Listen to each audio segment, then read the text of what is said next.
আসসালামু আলাইকুম। গত এক সপ্তাহ ধরে বাংলাদেশে সবচেয়ে আলোচিত যে ঘটনাটি সেটা হচ্ছে শরীফ ওসমান হাদির মৃত্যু। ছেলেটা এক সপ্তাহ মৃত্যুর সাথে পাঞ্জা লড়ে অবশেষে শেষ নিঃশ্বাস ত্যাগ করেছে।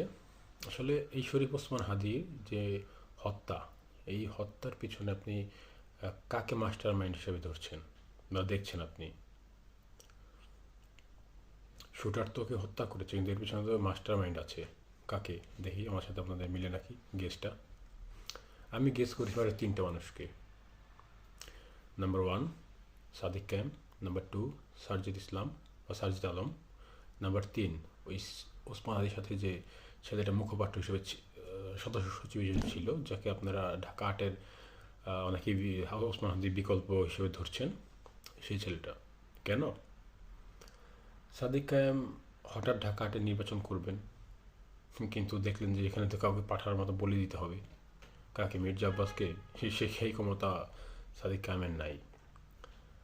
তো কী হলো, তারা হয়তো বা একটু গবেষণা করে দেখলো যে কাকে, যে শাহবাগ মোহাম্মদ সিরাজ ফেলতে পারে, সে হাদিকে যদি আমরা টপকাই দিই তাহলে ওইটা মিডিয়াতে আসবে, ওইটা সিম্পেথি তৈরি হবে, আমি হয়তো সেকেন্ড হয়ে যাব।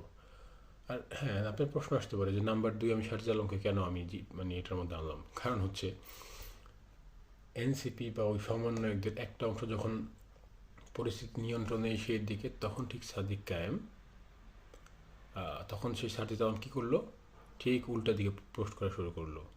ভাই, এরকম আমাদের অনেক দেখা, অনেক এলাকাতে আমাদের অনেক হয়েছে যে যারা আকাম করছে তারাই প্রথমে গলা বাজিয়েছে। আচ্ছা, নাম্বার তিন, ভাই মির্জাফর মোস্তাকরা কিন্তু বঙ্গবন্ধু, তারপর আপনার ওই সিরাজুল্লাহ পাশেই থাকতো। আর হঠাৎ তার ওই জানাজাতে গিয়ে তার ওই আবির্ভাব, এটা আমি, আমার কেন জানি মনে হয় যে এর সাথে ওই লোকটা জড়িত থাকতেই পারে। আর শুটার, শুটার সাবেক ছাত্রলীগ করতো, এই ছাত্রলীগ করে নাকি এনসিপিতে শুরু করে এই সাদিক কাম টাদিক কাম ফরাটারা সবাই তো ছাত্রলীগ করছে। তো কাজে আওয়ামী লীগ যেহেতু জড়িত, এটার মধ্যে আমি আমি আমি কনফিডেন্সলি বলতে পারি যেটার সাথে আওয়ামী লীগ জড়িত নেই। হ্যাঁ, আওয়ামী লীগের নাম ইউজ করে অনেকে ফয়দা লুটতেছে। তো যাই হোক, দিন শেষে সবচেয়ে বড় কথা হচ্ছে যে খুনিকে ধরা এত সহজ না। কারণ অনেক দিন আগে একটা মুভিতে আমি শুনেছিলাম যে মানুষ মশাল দিয়ে অন্ধকার দূর করতে বা অন্ধকার কিছু খুঁজতে যায়, কিন্তু মশালের নিচে সবচেয়ে বড় অন্ধকারটা থেকে যায়। মানুষ এটা ভুলেও ভাবে না যে এটার নিচে অন্ধকার আছে। আর সবচেয়ে বড় কথা হচ্ছে যে হাদি, হাদি হচ্ছে সেই ব্যক্তি যে অল্প কিছু মানুষের কাছে ভাইরাল থাকলেও মরে যাওয়ার পরে তার এই সার্বভৌমর জন্য সে অনেক ভাইরাল হয়ে গেছে। যাই হোক, এটা মানুষের মৃত্যু কখনোই কাম্য নয়। আল্লাহ তাকে জান্নাত